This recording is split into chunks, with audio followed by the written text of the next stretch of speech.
cool, but you also got to pay tribute to the pioneers because it was just so authentic, like we're doing it because we love it. There's no clicks, there's no follows, there's not as much pop, encouraging me to what school to go to would be excited because I was like, I felt like a part of me was excited too, but because I was ready to go to that next step, but I feel like I was making other people happy, And process, I'm still You're on still my journey. making history. And I guess I missed it. You committed where? I didn't even hear that part. Taylor, and then I decommitted to go to TCU. For me, it's always been like who I am, not who I know. So like be yourself, get to where you're supposed to be. Saying like, oh, I seen so and so on an interview, and I didn't know that her personality was like this. And I'm like, that's what these kids need. Like they need to kind of show themselves, show their personalities, and be able to talk about something other than how many points they scored. Did you know that I have 2 books? One called The Little Girl Big Dreams. It's about an ambitious little girl who overcomes every no to say yes to a dream. The other is called Changing Lanes. It teaches you about the things that you learn from sport and how it translates to life after sport. Be sure to check these out at itsjustdifferentpod.com. Let's get to the episode. Welcome to the It's Just Different podcast, where we bring on people who have been where you're trying to go and or have helped countless athletes get there. I normally just give a few sentences, but I have to read this bio today. I'm going to read it from my phone. We're not going to do a 2 or 3 sentence today. So we have Adrianne Ross, who is a native of Hobbs, New Mexico, has had a remarkable journey in basketball in general, who is now in fashion, establishing herself as an inspiring figure along the way. Her basketball journey began at the age of 8, eventually leading to 2-time All-American titles again, 2-time All-American titles, and an induction into the TCU Hall of Fame. She achieved WNBA success as a member of the 2008 Western Conference champion Aces team. Shout out to the Aces. And her talents reached international acclaim during a decade-long professional career abroad. Demonstrating her commitment to her community, Adrianne devoted 8 years to philanthropy. I can never say that word. Philanthropy. Y'all know what I'm trying to say. We just gonna start there. Y'all know what I'm trying to say. Philanthropy. Providing valuable resources through camps, mentorship, and speeches. In her current role as the CEO of Style by Studio 33, Adrianne Ross has transitioned into the world of fashion, styling a lot of different teams, and in marketing and recognition with marketing media awards. I told y'all I normally don't read, so that's why these words, I'm trying to read this on the phone. That's why the words are all over the place.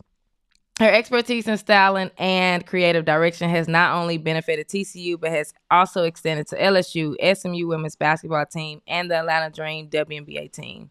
Most recently, she directed a captivating WNBA fashion show, showcasing her passion for style within the sports industry. Adrianne Ross' journey embodies versatility, determination, and the ability to inspire both on and off the basketball court. Her legacy shines brightly, leaving an enduring mark in the worlds of sports and fashion.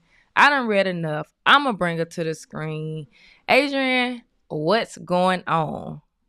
I appreciate that, Ashley, because I did not expect this full read, but I was like, you know what? I'm going to sit here and receive this. Yes, like I had to. I seen it earlier, and I was like, normally I just be like a little like, this, and then somebody come on, but I saw it, and I was like, I got to read it. So thank you. Yes, and I'm Adrianne, and it's like really cool listening to it because it feels like, okay, it's all on the same scoreboard. I'm working with my people, and yeah, no, it's good. It's good. We were talking before we kind of hopped on. You're in Portland. Yes, I'm checking. What was that transition for? I'm still transitioning. Always in life, it's not for nothing. It's just to keep going. It's not like. And so I think like this would be a good place to spread my wings, my pace, and it's really cool to kind of be here because I'm in it, but when I look back and I think of New Mexico or I think where I'm rooted, you'll have family and stuff there. I think of Dallas and Dallas Fort Worth. I'm a TCU grad. I think we left that out in there, but that's my home too. Or if I think back, I can see things from here with like a bird eyes view, and it's like doing the work. And so it's very new, it's very fresh, but it's good. I'm around like my family, and stuff like that. And then it's really awesome because there's not only Adidas here, but there's Nike as well. And so a lot of the former players that were like a lot of my good friends growing up, I get to see them sometimes. So love, but more than anything, I just like intentionally been catching my breath because everything that you're saying requires a lot of work. So yeah, I get that. Now we always start this podcast off with the name of it is It's Just Different. So I like to ask, like, what do you think is different? What do you think is different in girls basketball now to back then, whenever back then was? yeah, I was gonna say that because it changes so much. It's evolving, and I'm obviously here to support that and all the innovations and things. I'm grateful to come from an era where I was right there when the inaugural league of WNBA kicked off. I knew Mm-hmm. it and kicked off and to really support like boys basketball. And so it's been cool to see like the inclusion that women have. So I think that even at a young level, it's also have a niece, by the way. I'll probably bring her up throughout the interview. She's an AAU player, based out of Hobbs, New Mexico, but plays for Drive Nation. And I get to see a lot through her, and stuff. So Mm. solution, the opportunity. It's different now, and it's cool, but you also got to pay tribute to the pioneers because it was just so authentic, like we're doing it because we love it. There's no clicks, there's no follows, there's not as much politics. And so you kind of got to take the good and the bad, even though there's some, at least it's coming with some opportunity. So a lot of the work that I try to do, I try to be that vessel to where I can kind of weed that out since I've had the experience, Mm. from being there and then like being here now. But I think the Ooh. biggest question. Yeah, it's just like the evolution and then yeah, the evolution. No, I like that. That's a dope answer. I didn't even like think of it that way, and really just like taking the good and the bad. Most people kind of give either just the good or just the bad, and like it's really intertwining the two. So that's No, good. no. Now, TCU, when did you start playing basketball? Um 8 years old. Yeah, I Yeah. started in Hobbs, New Mexico, following my brother's footsteps. I had to share with you really quick. I saw in a previous post that your brother had played at Texas Tech. Mm-hmm. So mine did as well. And Oh, yeah, and it started he played for Bobby Knight. my brother did And too. So my brother, I guess just his freshman year, he played for Bobby, and then Bobby left after that. that's funny because I'm pretty sure they were teammates then because they came in like together.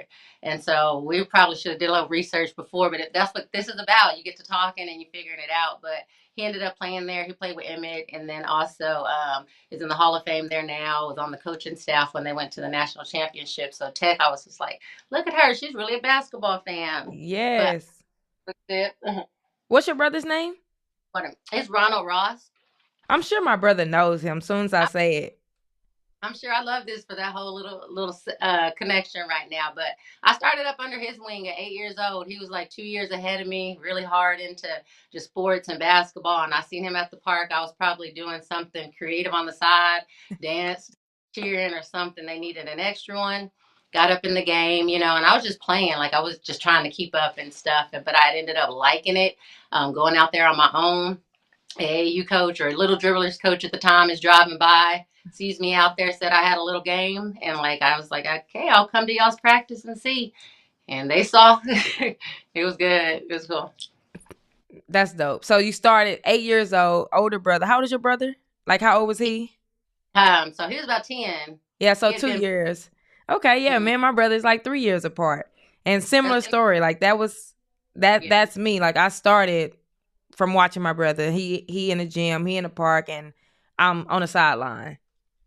that's really cool. And then you had your dad played, and then your other brother at Prairie View, right? So Yes. how did you fall in line with the two brothers? Are you middle or I'm youngest? middle. Yep. So we got my older brother, then it's me, then it's my younger brother. So we kind of didn't have a choice. Right. Right. Exactly. And for me, at first I wanted to play volleyball. Then I wanted to run track. My daddy was just like, once I started playing, he was like, just basketball. This is what you doing. So I'm It's like, awesome. What how old were you when you started? I started around same 6 or 7.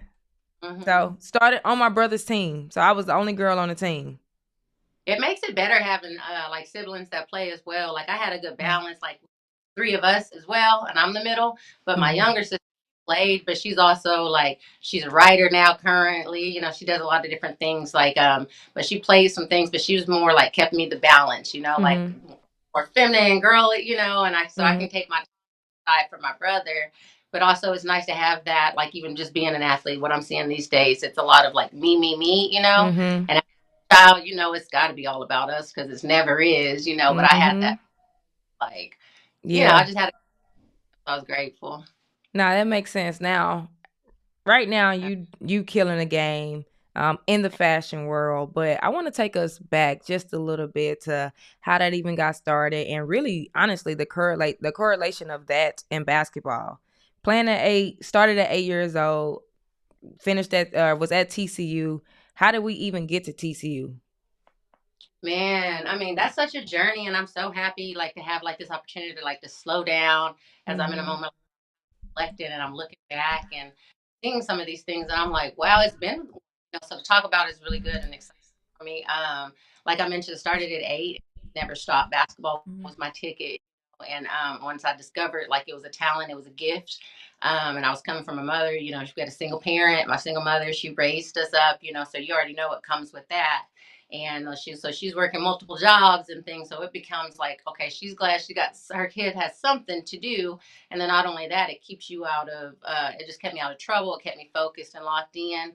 And then next thing you know, I started getting more discovered. I'm from New Mexico right now. You're not going to get a lot of exposure, and Mm-hmm. so like older, obviously when you're young and you're elite, you stand out. But by the time we had got to high school, we had moved to Midland, Texas for a year. That was my ninth grade year. And they moved me up, Midland, Texas, and that moved me up. I was the first freshman to play varsity at Midland League freshman. And I'm just, like I'm not so aware of how elite I am. Like I've always just been one of those persons that just genuinely loves things and everything. I love the sisterhood. I was from a small town, so I was a big fish in a small town. Um, I didn't see it too much bigger than where I was, and so like I didn't really notice until I got to Texas, and I was like, damn, okay, excuse my language, but I scored 40 out of the 50 points in a playoff game, so now I'm getting vetted by AAU coach that are locally, come and play for us in Lubbock. I got on a good team that took us to Dallas often. That's where it was for me, like in New Mexico at the time.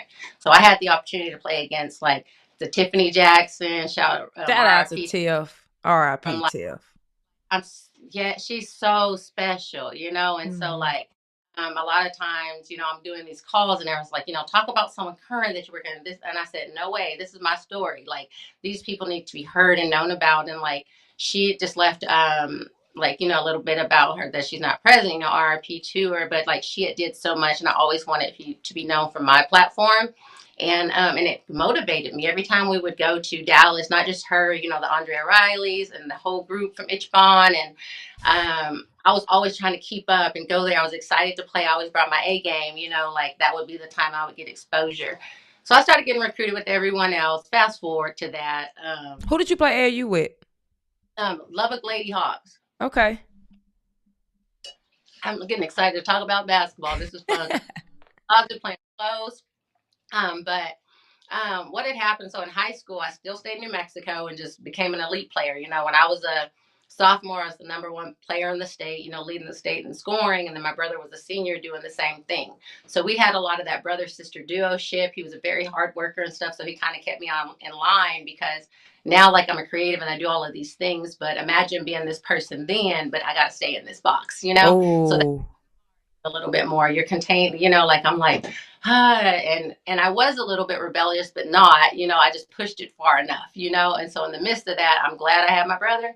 And so that kept me in line. I'm getting recruited now by the time my senior year happens, I stayed an elite player. And by the time my senior year had happened in high school, I was a parade All-American. I was an Adidas All-American. I had was the number 3 point guard in the nation with them. Just really ranked, and then I was getting highly recruited and I knew I wanted to go to school in Texas. It just always had like a hold on my heart. That's where I kind of thought like the heart of basketball. Well, that's where it was for me. I grew up Mm-hmm. in Lubbock, Texas Tech. And Cheryl Swoop was, she was the star there. You didn't matter where you were in the world, you were going to feel her power and what she was doing for the game. But to be an hour and a half away, and then her hometown was only 45 minutes away, like I just always had like really good role model and someone to look up in the game. And so you would think I was going to go to Texas Tech. I was getting highly recruited by them. I think that was the first school that sent me a letter in sixth grade, a handwritten letter from Marcia Sharp that I held on to, and it's probably somewhere because I love to save everything and hoard it. But it was a really special process, and I ended up going to TCU. I ended up going to TCU because they just had a really great staff. I felt like it was a great fit. I felt like I had been under my brother's shadow for a little bit. Mm-hmm. A little bit. I needed that sense of freedom, but then also too to just do what I wanted. I wanted to be closer to my other half of my family. And I say half because my family in New Mexico is predominantly Hispanic, and then that's my mother's side mostly, and then my family in Dallas is black. And so I Mm-hmm. wanted you go visit those cousins, or I would see little pieces of myself that just kept me connected. So the fact that I can go to a school like TCU, they can come and see me hoop. My grandpa lived there. Just a lot of special things. They were on the brink of greatness. Sandora Irvin was there. Michael Irvin's niece. She ended up going number 3 pick in the WNBA draft eventually. So there was a lot of potential there, and coming from a small town where you just really value like that family and that community and stuff, TCU had that. I think like the time that I went there was about roughly like 8,000 students. Mm-hmm. So go around and be around that, I felt comfortable, secure. That was always more important than me than the biggest lights. We still shined, but Mm-hmm.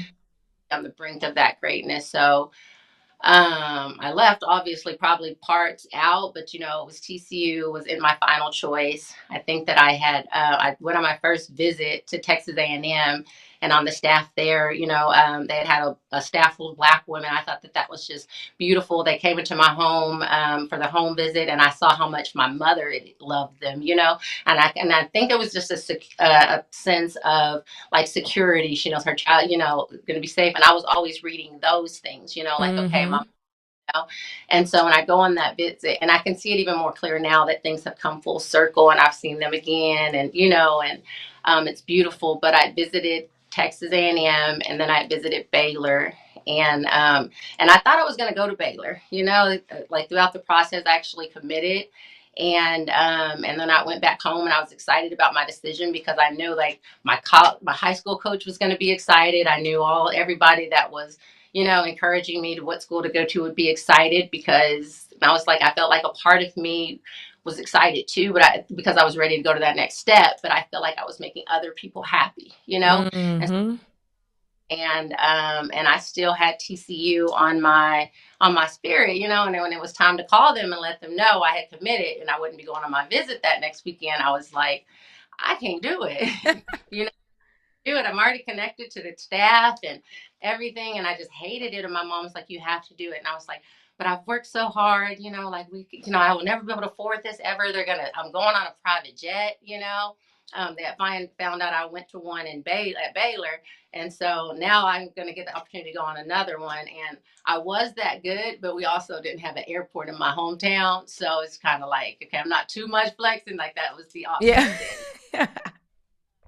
And so she was like, and I just really wanted to go. I was like, I'm going to go to Six Flags and see my fam. And these are all opportunities I didn't get, like, think that it was even possible. And Mm-hmm. have anyone I can look up as a woman, like doing all of these things as representation at the time.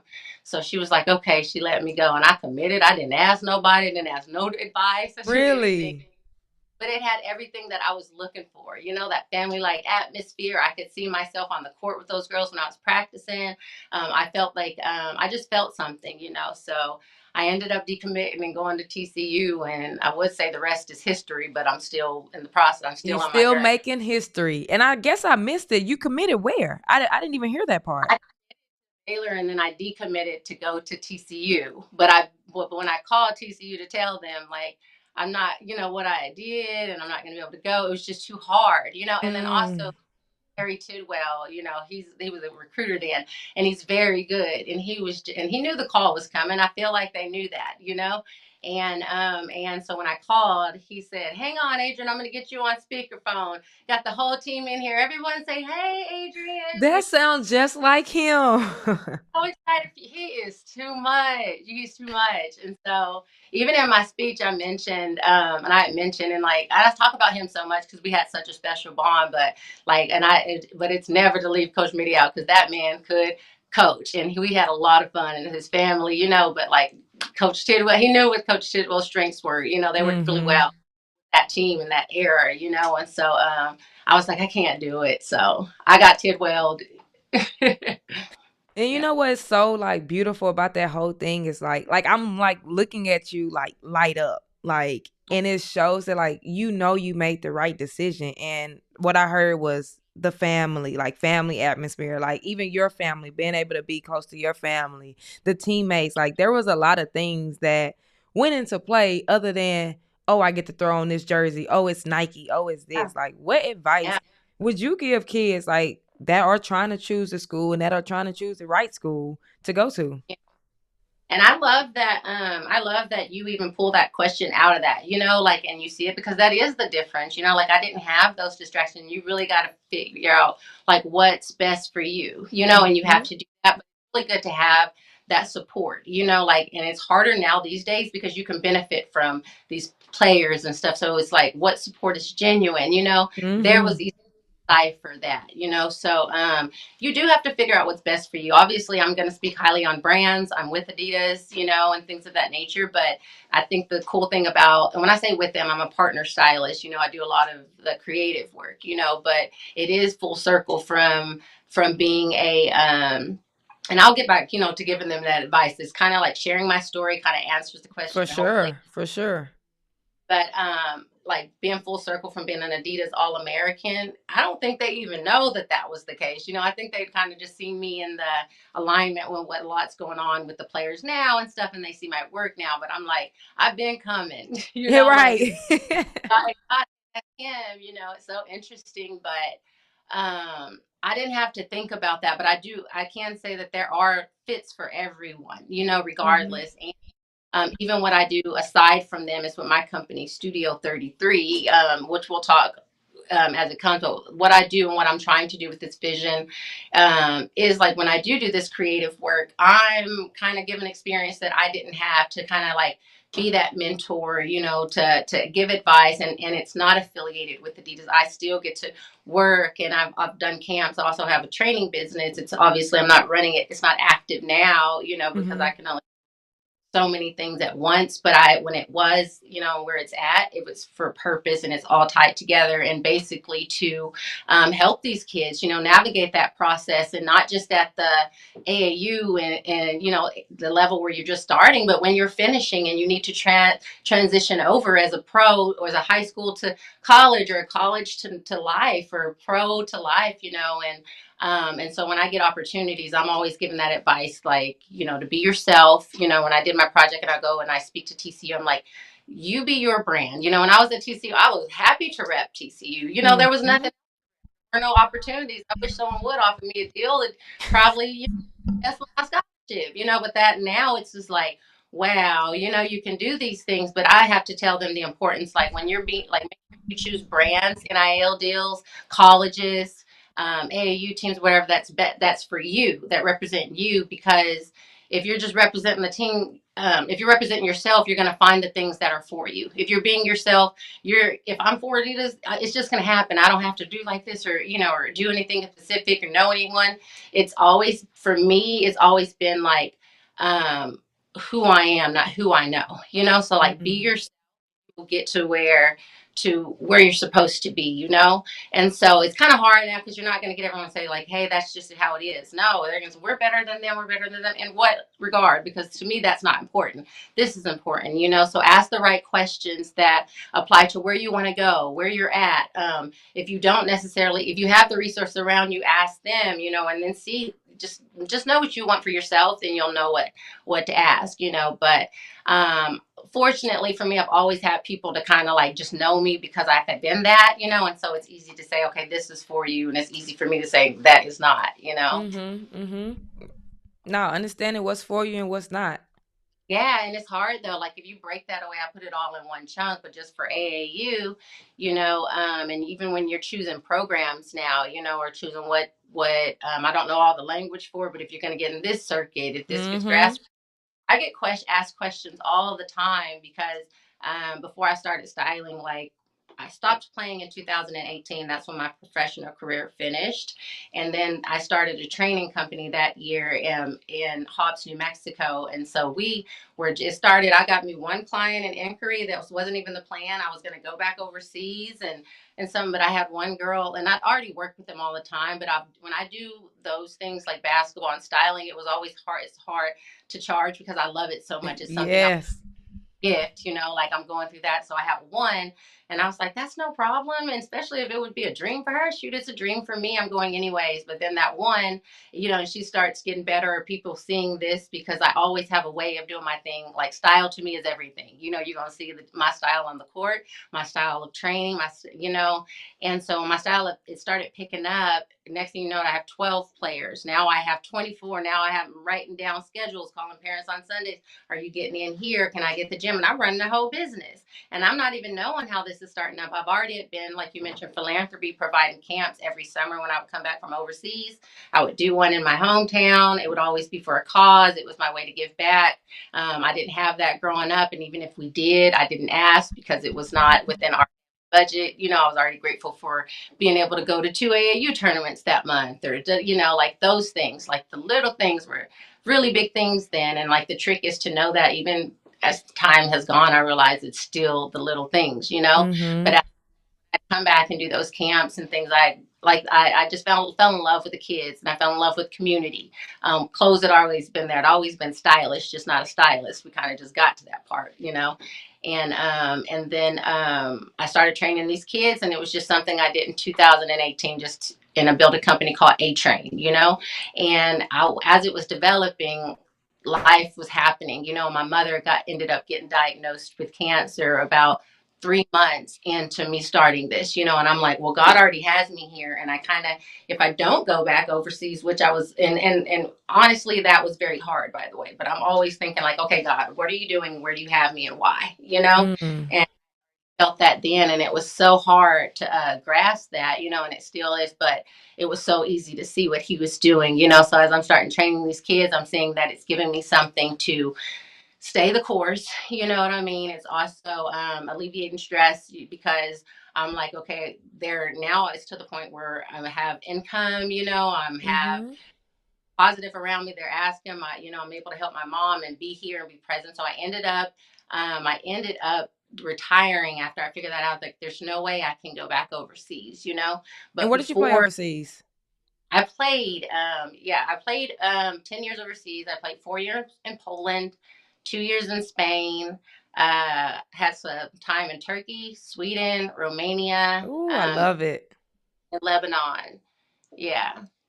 But Love I it. can go on with the kids, but it starts like you just have to have good people around you, and then people that are around kids be good people, and Mm-hmm.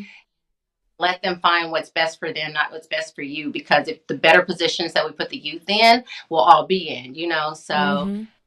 constant work we're all doing every day. Your platform's important because I learn things. I see you interviewing kids and the Mm-hmm. questions that you're asking them, like they're very thoughtful. And it's like, what can your parents do to better support you? And these kids Mm-hmm. really got answers, and they're not They do. not, "Oh, they didn't let me go. They're not saying like, I'm appreciate, like it was really good answers. And I'm like, that's such, one, good answers. And then two, it's also just good experience for them. So when you get in the media, you're already used to being yourself and you're used to speaking. And, so yeah, it's just a Yeah, no, real thing. that's For funny you say that because like people will ask me like when I'm talking to the kids, they always ask me like, why don't you just like interview kids after the game and talk about stats? And I'm just like, one, is so many people doing that. And I really like for me, the interviewing is really for these kids to be comfortable on camera, for these kids to get out of their comfort zone. Like I've literally had college coaches text me saying like, oh, I seen so and so on an interview and I didn't know that her personality was like this.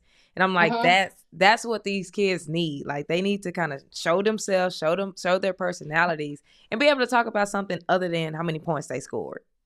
Yeah, so we'll take a moment to say that because yes, and then also that's why you got to keep going with this vision, with it's different because it is, and like the things that I like is one, it does that, it gives these opportunities. It's not just points and stats and status and things of that nature, and it's an eclectic group of people you've talked to, you've got in your family, but Mm-hmm. they're also brand. This is insight because since I've stopped playing basketball, and I've been some more in the stands, I've been more in the gym watching my knee. I'm hearing people Mm-hmm. play. I went to Mavs games a lot. I'm always gonna like. I love Dallas. Shout out to Sneaker Politics. I'm wearing their merch and things. When I was there, I was really like just soaking it up from the basketball part, the creative part. My time that I went to the Dallas Mavs games, it was always different. Like I've been to a million games, probably literally. And I don't. I'm gonna be on the free throw line, the front row. I've sat in the nosebleed. I've sat like a few rows. I don't care. I've been in the VIP. I will sometimes, and that have been, I will always be in one of these spots. If I get invites, it depends, I just go with the flow. But I will say that I've got a lot of different perspectives, and that's why your podcast is important. Like I've sat, one experience that I went and watched when Kyrie just came to Dallas and they were playing the Lakers. So a lot of people were there and I got an invite last minute and it was probably about 10 rows up, and this older man, he was holding the camera face this trying to show his grandson what was going on. And I was like, Adrian, just mind your business. Enjoy the game.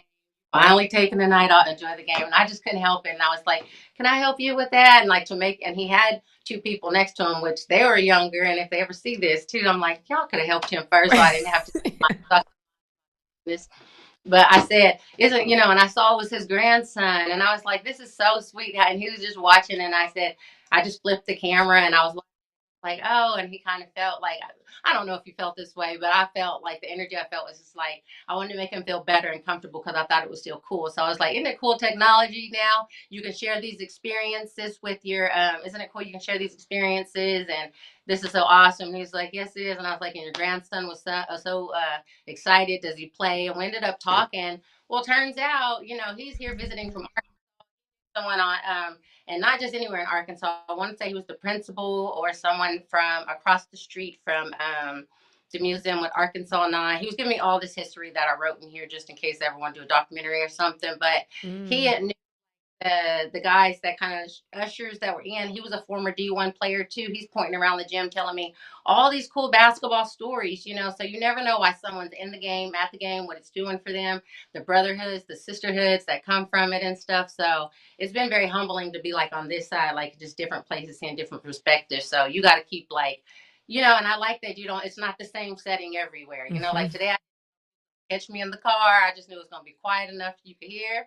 But like, I like that what you're doing and that it's growing like organically. And that's why I Yeah. was like, yeah, hop on because this is where I want to be.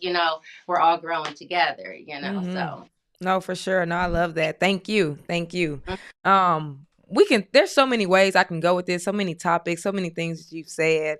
But I kind of want to move and we're gonna go back and forth with basketball.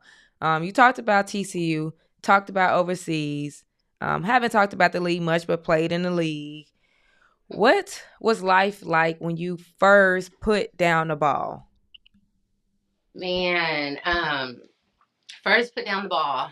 It's crazy because I get asked these questions like this chapter and this and this, and Mm-hmm. it's hard to break it up. I feel like it's been a long continuation of the game. I feel like this chapter in Portland is like my first chapter of actually putting down the ball. Mm-hmm. Like since I stopped playing, I still love the game so much. And and I mentioned earlier, we're just kind of brief getting these things in and out. But I had mentioned that my mom was diagnosed with cancer, Mm-hmm. like right when I was still debating on playing or not. And then in that same time, I got inducted with the TCU Hall of Fame. My life had changed. So much was happening, and I'm going. And I think this chapter, I'm finally catching up with myself. But in the midst of that zooming by, still feeling like I'm in it. She ended up transitioning 7 months into that journey, and so Yeah. that's when I left New Mexico, decided to take that leap of faith from basketball, so I could kind of spread my wings, and whatever I wanted to do there, I had to go and get more and be more, and I'm still kind of feel like I've been on that journey, but I feel like the game of basketball, all those relationships have given me opportunities that's kind of kept me in it and get to still see who I am. And also too, like, I'm healing through this. This is not always easy. I've had more losses since then. That's a going grand enough to where you realize some losses aren't at all, and you gain all this things of that nature. But I feel like the things that I've done since then have had so much more meaning and stuff, because since she had meant so much to me, and I knew that I wasn't doing it alone, that and foremost. Like, I've always, like, I'm like, that's why I was playing basketball. So I can be in these opportunities to work with schools with image consulting. And I wanted to do that anyways. I'm only doing stuff I wanted to do when I hooped and that I couldn't. But now I'm like, well, I can, and so mostly in sports, mostly with women's basketball, mostly with children, and like, and so now when I'm kind of coming to a part where it's like, okay, I'm in my last year of my 30s. I just turned 39 right on Thanksgiving. I feel so comfortable saying that. Like, I'm saying, Happy belated. thank you so much. I feel like this is going to be that chapter where I finish, and it's just like I'm putting down the ball, and I'm like, okay, I love sports, but people be so shocked I even played basketball. It's kind of fun to kind of throw these receipts on the internet. So, it's like, I've been doing this. I'm finally like, I'm putting it down because I know I can, whatever I do, it's for, and it's with the love, and it's for, like, a lot correlated to basketball, but it's so much more, Mm-hmm. and I wouldn't have been here to, like, even go further if I didn't have that ball in my hand, but in order to go further, I'm gonna have to put that ball down, like that mentality, or, and things of that nature. And so what I mean by that is just like, I do want to, like, I'm still being it, but I want to be more me, my full self. Part of me is artist and creative, and I have all these other relationships. So I'm trying to just, like, push myself out of just always being like, no, I need to stay here because we didn't have, yeah, but you didn't have this either. And if you go there, then you can bring, more with. I feel like now, I feel like I'm kind of putting that all down, like trusting, like, okay, do know things that aren't just basketball, because it's gonna benefit regardless. But And it's hard. It's hard. It's scary. It's yeah, everything. cool though, like, there's so much more, and so many do it, so I'm inspired, and especially being around, like, now's the time where I'm seeing a lot of, I don't think we're getting into the meat and potatoes of, like, what I do, and it's hard to do it, but everything in time, but I'm around a lot of women that are doing multiple things, when I say Adidas, I'm getting to see, having the opportunities to see the Candace Parker, the ones that I grew up playing in my era, but they're just shining, and they're on TV, and they have children, and they have, like, they have lives. And I see the Kalia Coopers, or, and Coppers, the, not just with the deep, but I'm seeing the behind the scene, the work and the real and things. And so, of course I'm inspired, but I'm still connected to, like, my kids and stuff. Like, there's such a good balance where I'm at. And so, I think this is a good time to kind of, like, put the ball down. If I would have did it before, I wouldn't have been here.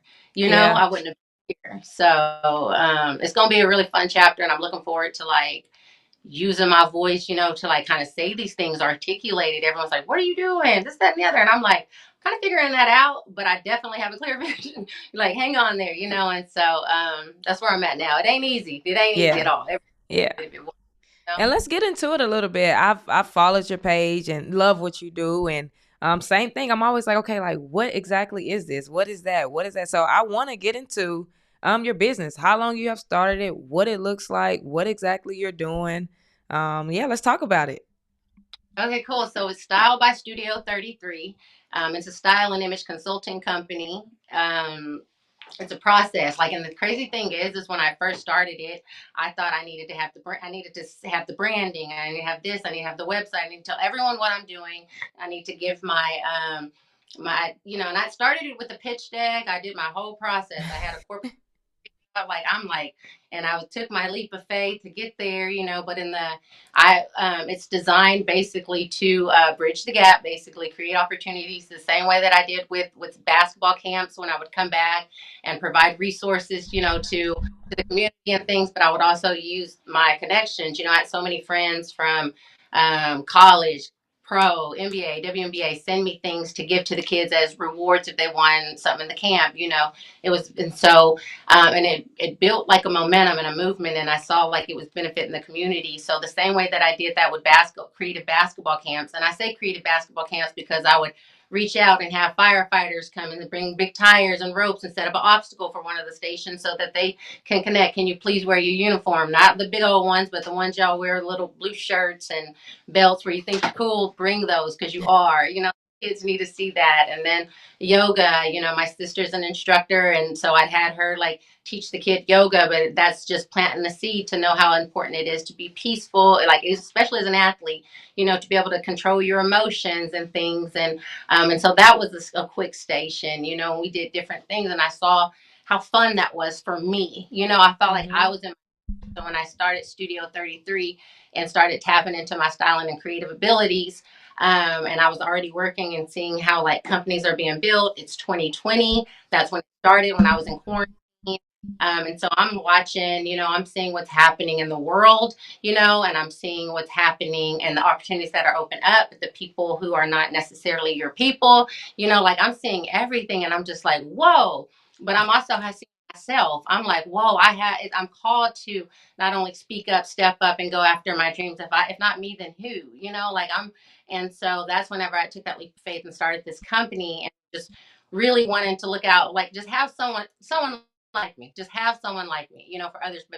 But so when I started Studio 33, it was a journey, to get there. And then it's basically all the projects that I've done, they have been like under. Let me pull it together because I get too dang excited and I want to talk about Nah, all that's five things. good. I'm over here listening. That's good. Yeah. So it's Studio 33, and just get to that. And then 33, that was my number when I hooped, right? And so it's kind of like me taking the number and changing the game. And Ooh. so when I take keeping the number and changing the game. So when I kept the number with basketball, I was doing these camps and things of that nature, and I saw what it did. But I'm changing the game because I'm no longer just doing basketball. I'm changing it to styling and everything else. But I'm also still keeping the number, and the number's 33, which I've added the three since I'm with three stripes now. But the 33, and so I'm doing projects that bridge the gap. That still give opportunities to people that don't necessarily always have them, and I'm still using my resources from pros to bring them all together. So the fashion show that you had mentioned, it was sponsored by the WNBA, Mm-hmm. excuse me, and others during the Final Four last year, of the women's Final Four in Dallas, and it was a great opportunity to do it. But I was hired by Sylvia Crowley and her team, and they were Tall Girls United, a really awesome organization. She's a former WNBA player and standout, and also a fellow Las Vegas Aces alumni. So they had hired me into creative direct. And so that was such an opportunity to do what I'm trying to tell you right now. So if you go back to it, like, it was so cool for me because I get to, we get the designers, I get to see the formality of how that works. It was very humbling, but it was very, very good, and Mm-hmm. stuff. I wouldn't say humbling. I would say a great learning experience, like Right. it's like, dang, like this is how it is. Not like humble, like it's like, okay, I get it, and so so with that, we had to get the models. This was so awesome because I didn't want to do a casting call. It's like, I've been working with these college girls. I have my nieces AAU. They want to model. They're all into all the creative things that I do. This is perfect. So the models consisted of some of my high school teammates that I won the first Oh, person. that's good. You had Ari Chambers, who is just the face of the W right now. You had about 4 or 5. You had Ariel Atkins. We had, like we all have, but it was about 4 or 5 WNBA players. It had SMU players in there. I think that we had some people from my hometown. The beautiful thing about my projects is we always had hops people like showing up. So I had like maybe like 10 assistants from my hometown in the back, just helping, being a part of it, keeping it comfortable. We're all very like chill. We're not used to all of that, so it was perfect because everyone in the back was just, we were vibing. And then I also had some AAU girls that have east to me on the runway, so that was the way to bring it all together, That's because so now dope. you're like, that was my heart work. And I have to say, Andre Emmett, his shout out to him, he's one of Shout the out. best basketball players to come, like just that play period. But I know how big he was on Dallas, and I know how he was a great friend of mine. And RIP to him. Like I Mm-hmm. just to mention, he was he was so much my motivation, like in a part of me, like in that journey. Like when I'm doing all of these things, it's this is the top of it. But in the process of it, girl, I be oh, and I'm nice, and so I got to deal with people, and not only that I'm nice, sometimes I'm inexperienced, and I got to deal with people, and then I got to da da da, and it's like this balance. It's not just that. It's not one thing I'm ever doing. All of these Right. things I want. So when it gets done, I'm like, thank you God for that. And I get up and do it again. And I'm gonna keep doing it. But it was such a process. But in that process, I felt His Spirit so much. It was so sweet because it's something I always wanted to do, and I didn't always live in Dallas. He had loved style and fashion and so many things, and I saw that since he had transitioned, I'd moved to Dallas. And I had seen that impact that he had had on the Big Three. His daughters, he left behind 2 daughters, and now they're 5 and 6, and they're growing and they're taken to me the way he took to me. I can be representation of someone that is just cool like their dad, and Right. things of that walked in the show, and the awards. And I was like, this is so many cool, like there were so many cool details that went into that. I brought in like a trophy case, and in it had a shirt. It had one of his shirts. It had one of Tiffany Jackson's shirts. Oh, It I love it. TCU Hall of Fame. It had my TCU Hall of Fame, like something in there, just because I don't talk my stuff, all the time. But I'm like right now, but I'm gonna get to that, I'm gonna get to it if needed, Like I'd rather see others shine, but we're all here, So like those are the kind of projects that I want to do. I want it to be very meaningful, very much hard. If I speak and I have to use my voice, I want it to be just to help, not to just be talking. And Right. so that's the brand of Studio 33. It's a sisterhood. So many times we've done projects. Another one we've worked with LSU women's basketball team last year. The year that they won the national championship. We did their preseason media day shoot, the glam shoot. It Yeah. was Let's not amazing. skip over that though. How did that happen? How did we get Um, to that? Yeah, and I guess those are good questions because I'm well connected, and things, and I have the right people paying attention to me. It's not like I don't, and luckily they were. I was on social media, and it's funny. I don't know how anybody else would say it. This is my story. This is how it happened. I seen it coming because when I'm on social media, and I'm looking at things like I'm an empath, I'm gonna get into it, girl. I feel, like I'm feeling things, like, and so, and then I just feel it, like I get excited, I start connecting dots and stuff. So I'm following Flage. And I'm really like, and I'm working on things that I want athletes that are athletes and artists. I want them to be both. I'm trying my best to be both and create for them, and so I'm seeing her and I'm like, she is it, it's like she's killing it. She's an artist, she's a musician. I love her rap, like I was like, she's really spitting, she has a great story. I'm sorry to hear about her father, but I love that she's been able to put purpose in her pain and make, and keep his legacy alive. Like, and I'm doing the same thing. I'm super inspired, and then I see that her mother's such a factor in her life, and I've just loved it, and so I was already watching her, and she wasn't even committed to LSU at the time. And then I'm also over there throwing, in the meantime, like, I'm like, okay, and I'm writing down, like, if this were to happen, it already happened with TCU, that was who I did it with the previous year. And so I'm like, who this year, but we have some time, but by the same time, I'm still staying active. And when I'm doing this, that's me showing an example of me changing or doing a reel on Instagram. So in this case, I did one where I just must have been killing it. And you would have thought it didn't go viral or nothing. I just had the right people liking it. So when I saw that Jen, at the assistant coach at LSU, had liked it, and then she kept liking things, I was like, I'm coming your way. Because I was like, this is good because like I'm just thinking this is good. I know this in it, like if you're here, you're gonna be here, And then I seen that, then I had seen that Flage had ended up, and I keep bringing her up because she kind of like it aligned, like Yeah. I was coming here, LSU was coming from me. We were all kind of going there. It wasn't like I was trying to go. I Yeah. just be like, got for me. Even if I go in a room and I meet someone great, I gotta like really trust that like I'm like there's a reason, not like, okay, I gotta be someone. Nope, I gotta Right. trust that is. So in that moment, she had reached out. She ended up reaching out and saying like, we would like to do something like this because she'd seen like my work and then what I do. And even with TCU, I won a National Marketing Media Award when I done that same project. I didn't just go in and style them. This answers for LSU and answers for LSU and TCU and SMU. Those are the three that I've done this project with. But I went in and gave them questionnaires, and on the questionnaires, what's your favorite occasion to get dressed for? What's your pronouns? And I also have there, don't be shy, visit the club. Choose five that best represent yourself. And then we throw in like vintage, or we throw in girly, or we throw in preppy, or all these things edgy, and so we can kind of get a feel.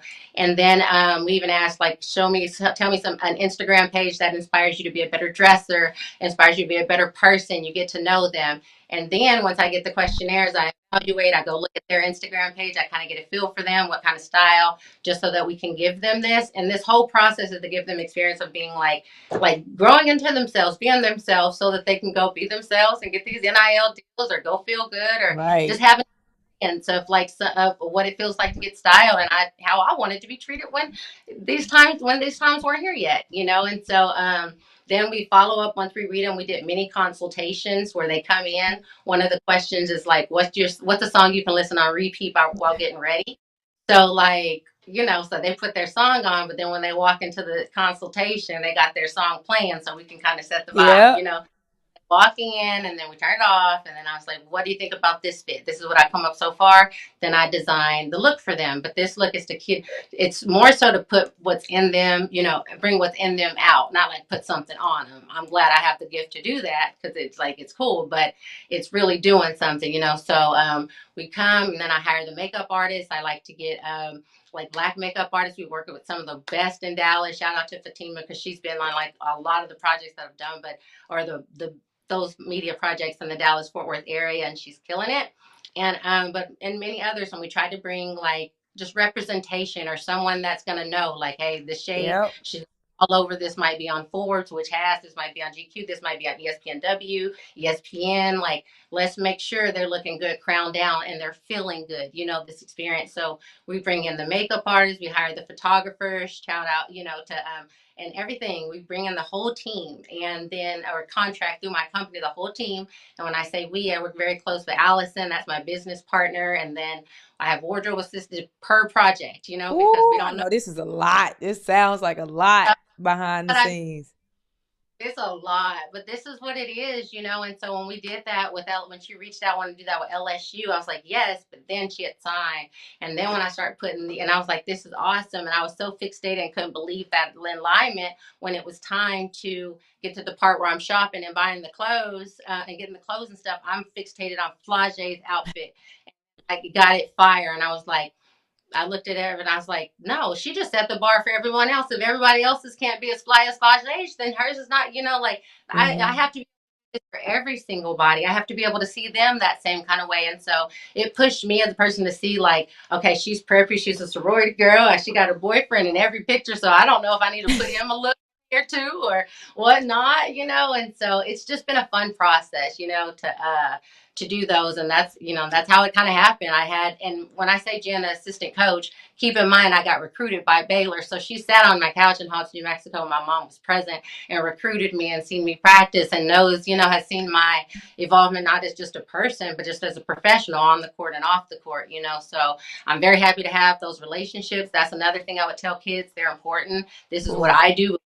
Want to do, keep them close to you, keep them genuine, keep being yourself, and yeah, giving yourself grace too. Like, I have to do that. Like, I'm not perfect, I do all of this, but I give myself a lot, because I realize how much I've gave others, and I was like, you're not being fair to self. Right, man. And you just that relationship piece is it. Like that is one thing I always want kids to take away from anything, is that relationships are important. Networking is important. You never know, just like you were just talking about the guy at the game. One, you never know who you're talking to. You never know who you're gonna run into. Relationships are very, very important. They are. And people think like clout's your currency. It's not. Clout is not your currency. It's It's relationships. relationship. And I will say this, do not think that you got to keep them. when they're not keeping you, you know, like if it's not for you, like, oh, but they have this or they have to. No, you do not. If it does not feel good, it most likely won't be. I won't say that only to kids. That can apply to anything, you know. Mm-hmm. Kids usually like, yeah, or even adults, you know. It can. You have to be emotionally. Like there's sometimes that I don't feel good, but I see the purpose bigger than the problem, and it Mm-hmm. usually dissolves. You know, like it's not a big deal, you know. And sometimes I've had to check my own ego, even as an athlete and now creative, where people are like, think I owe them or I can do this for them or da da da. You know, I'm like, I'm gonna do it because it's from my heart and I'm learning from this, you know, and I'm building a company and da da da da. You know, like I'm learning, but I'm not always going to, you know, and now I'm in a position where I don't do it at all, you know, like I'm like, you have to speak up, you have to set those boundaries, and then what God does, if you do lose anything, if you're afraid to like lose a relationship or whatever, he replaces it with ones that are supposed to be there. They're not, it's not always bad, and it's not all, sometimes it's meant to be just seasonal, you know, maybe that's just for this. Maybe that's just for this chapter, or maybe that's just for this team, you know. So always take what you can from those relationships too, because everything is for a reason, and you know, and sometimes just for a season, you know. Right. So ended on that relationship because it, like, I'm talking and I'm like, dang, like God is good, you know. But it Mm-hmm. is chips, and I'm just good. That's why I want to keep growing. Like, okay, what else do I need to do? How do I continue to use my discernment so we can continue to all do this, you know, like I'll grow find, the game. I'll grow the game. Yeah. Mm-hmm. So I love it. there you go. Now, in my first book that I wrote, Changing Lanes, Using Sports as a Vehicle to Drive Success on and off the court, I basically just talk about utilizing the game to do things once you're done with the actual game. And I love talking to people that are doing things outside of basketball. What would you say is like the biggest correlation between basketball and fashion? Um, First of all, I'm gonna have to check that book out because now Yes. that I got space and I'm owning it and I'm seeing like how many of us are doing it and how many of us need to continue to make room for us and things, like I'm inspired by it. So I'm gonna check Mm-hmm. it out because I like your podcast and the questions you ask. So I'm sure it's in the book too. You Yeah. know, like, and that's food. So I would say like correlation like with style and basketball. I might have answered this before, like on another interview. I was saying like style is everywhere, you know, even on your style of play, you know, even Mm-hmm. I was a player. This was my type of style. Like it had its identity, you know, its identities. Like, so when you know yourself and you're doing something you love, it just comes easy, you know? So my style, like even on the court too, it's like, you could have an ugly shot, but if it's going in and that's what's comfortable and that's what's got you in your bag, like sometimes I'm like, that's why I don't know if I could coach, because I'd be arguing with some methods and stuff. Like I don't know that you should change that shot. It's a Right. fact. Don't fix So it if it ain't broke. you know, like I'm like, oh, I don't know if we should take them out the game right now. Like I know what it's like to be in there and just need one more possession and stuff. We Mm-hmm. got a little. I say this because I went to a game last night and this kid showing up every practice, you know, showing up every single practice and somewhere. So he got to start and it was a reward because he got moved up. And I was like, okay, cool. You know, like this is so awesome that they did something like that. Like it teaches positive, you know, reinforcement. It's a private school. So there's a no cut program. Ain't nobody going nowhere. You don't have to show up, you know, but he's showing up and he's one of those that actually loved it. So he got to start with the varsity. And then right when the ball went up, they got fouled and they were gonna sub him out. And I was like, kids, like, you know, so I was like, you know what? I'm gonna just mind my business wherever God sees fit for it, because it does require a lot of different people. But for me, I think like that what the most that I've taken from basketball is teamwork, like the values, you know, from the sport. You know, like I really value being around people that and it work, different things work for others. Some work well by themselves and do it differently, but I miss the camaraderie of a team, and that's why I'm always surrounding myself with it afterwards. You know, like we're all working for one goal. You know, like yes, we all have different visions and talents and all those things. You might have a point guard, you might be a point guard, you might be a post. You know, you might be a photographer, you might be the stylist, but we learn how to work together. Sometimes when other people have there's so many different platforms and visions and things of that nature under one project, it's like, and you're not working in one unison, that's Yep. hard and a challenge because I've been spoiled on a very high level doing that, you know? And so I think that's the one thing I've taken from sports is like value and teamwork, learning how to work with a team, learning things, sometimes seasons, you know, learning how to take loss. Is just the mentality I've gotten from like having to be resilient, it out. Sometimes I don't like that because sometimes you don't get to learn to rest, and things. So that's where I'm kind of feeling like they're not going to teach you that, like, the day off, like, for what? We Right. play. So, you gotta know when to get out of the game, like, it's not, like, you gotta know when to check out. But I would say just like the mentality, just being disciplined. I like the confidence that it gives, to get out there and do something, it feels like your purpose or you're helping something. I love all the values of like sports and then bringing it into like the real world, not just Mm-hmm. styling. I say style because it's with me everywhere. It's really, I'm still trying to narrow myself down, but individuality, sports. I think like I'm used to wearing bigger clothes. I've never felt like a tomboy. I always felt like an athlete, if anything, but I've always felt like a woman, and that's me. That's my identity. I think that it helps me understand and find myself now because it's a lot more open. And so it's like, okay, if I'd have answered this question 5 years ago when I wasn't this comfortable, I don't know what I would have said, but Mm-hmm. now that and the world is too, um, whatever you got from basketball, that's what you're supposed to take from it. This is what I took so I can Yep. apply to as I keep going. You might not have got no playing time and loved it even more than me. I Right. connect so many people. I have friends that played up till ninth grade and they're like, oh no, I didn't play long. I was like, no, but when you did play, like, did you like it? Did you like the uniforms? Who all went to your games? Did you continue going to games? They still, now some of them still support the WNBA. I had AAU teammates that like barely play college, and those are the ones that are at the game. Like, the game has done so much for so many people. So I think that just like keeping your mind open to different values, and even if you are on the court and you're not wherever you're at, like, that's where you're supposed to be. Make the best of it. Be the best teammate. Be the best, coach. Just be good, and so, and it'll stick with you forever. You never really have to retire. I'm gonna Yep. say that till I do, but it's true. It's so Yes. cool. No, I love it. I love it. This has been so good. Like, just even outside of basketball, I really, really love having these conversations. And it's Yeah, it's honestly my favorite because I do feel like it's hard for athletes. It's hard for female athletes, like, to understand what to do when they're done playing basketball. And it's so many things that you can do. yeah. So I love having these conversations.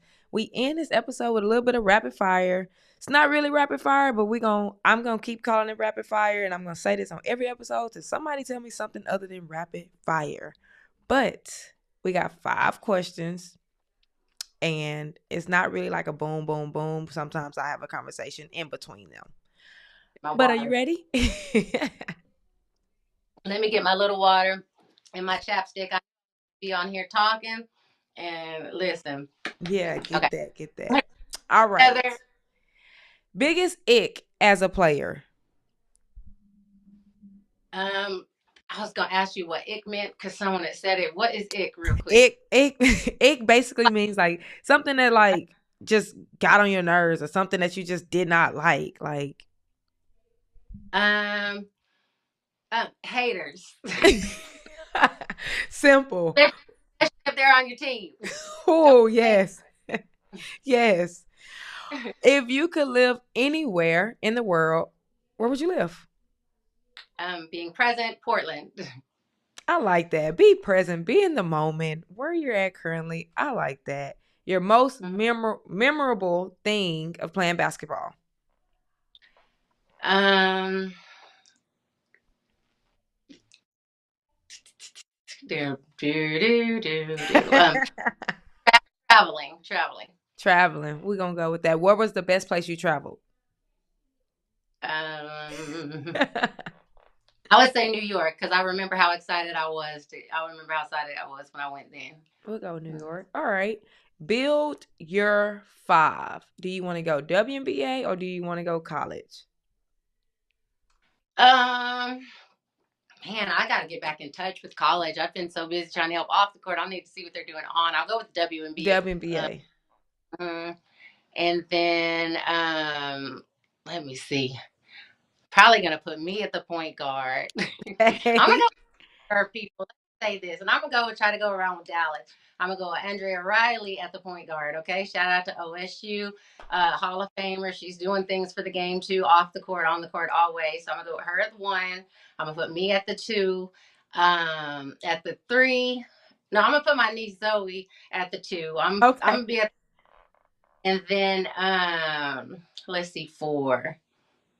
Um, dang, I'm gonna get a kill. I'm gonna get a kill Okay. at the. Shout out to Akil. Me and Akil both went to Duncanville together. Okay, look, now we're gonna go to all guard lineup. You know, kill the post. Now you're gonna be the 4, Ashley, because that's the team. Throw me in the lineup. I like it. I like the Dallas lineup. I like it. I like it. Now, Last. Did you say what? now we just gotta go play somebody. I'm down. I'm always trying to challenge somebody to a shootout. It's So that though. Like I'm the worst at Afro forever because I'm not gonna pick what. Like I'm like that's really what I choose right now because why not? You know, I'm why not taking. not? I love it. I love it. Now, what would your pregame playlist be like? It will be R&B, and then it's gonna be a little bit random. And when I say R&B, it's gonna be like some '90s R&B. You know, I need to hear Ooh. Genuine. This is what you would hear me playing, like if I'm going into a game. And then to make it just more specific to me, you're gonna have a random country song pop in. I'm from so when y'all see me in my boots and my overalls and my camo and hear my accent and stuff like that, where it stemmed from. So I'm gonna go with some R&B and maybe some country from back in the day. We gonna go with that. I like that. See, I like to listen to R&B before I play it, and people would think I was so crazy. Like I like, but then I would have a random. But my random is just like a bunch of random stuff. We might get a turn up song, a slow song that might make me cry. But I'm ready for the game. Like I'm still ready. Dude, that's what I claim to, but like back, I went answered as a player. Now I need to hear like some Cleo Soul, Oh, something to keep a vibe, you know, maybe some instrumental. So I already got a lot of words in my head. I don't need no more, so it varies. It depends on the game. that's a fact. That's a fact. Now we like to. I start with what's different in the game. I like to end with the guess. What will be different with you within the next 3 to 5 years? Oh, I'll probably have my branding done. I will probably have a landing page. I will probably have a portfolio to prove all of this. I'll probably be a little bit not as accessible because I'm busy doing things in the mass. Hmm. I'll have a very good I'll probably know how to really articulate my testimony, and it'll probably change a lot of lives as it's already has. But I'm coming into a chapter, and I'll say this because I'm sharing this moment with you, and I think it's very special. I think that basketball was definitely my ticket to go a lot of places. I wouldn't have been able to without it.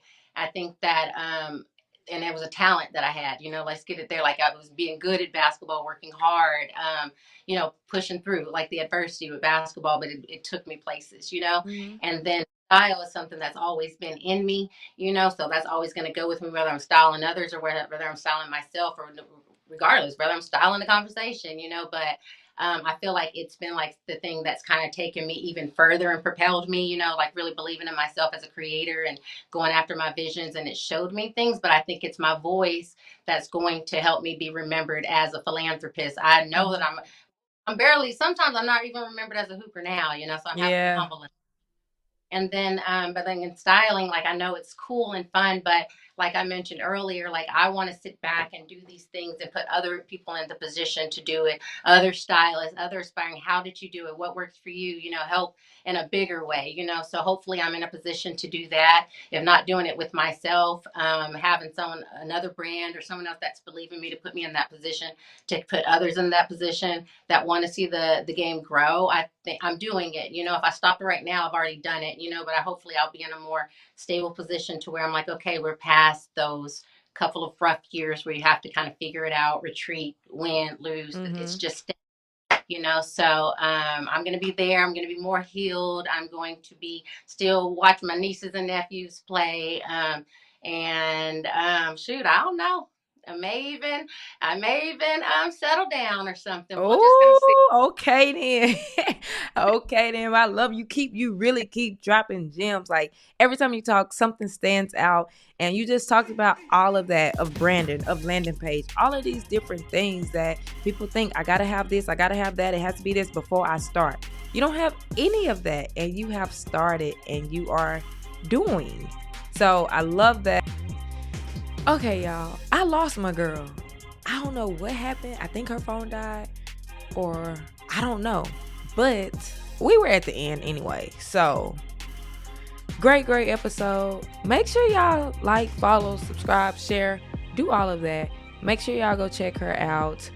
Let me get her Instagram real quick because let me get that. Because that was just too good. Adrianne Ross, ADRIANNEROSS. Make sure y'all follow her on Instagram. Make sure you subscribe, hit the like button. A lot of y'all watch, but y'all not subscribing, y'all not liking. So make sure y'all do that so that the content can keep showing to more people. It's Just Different Podcast. See you next week.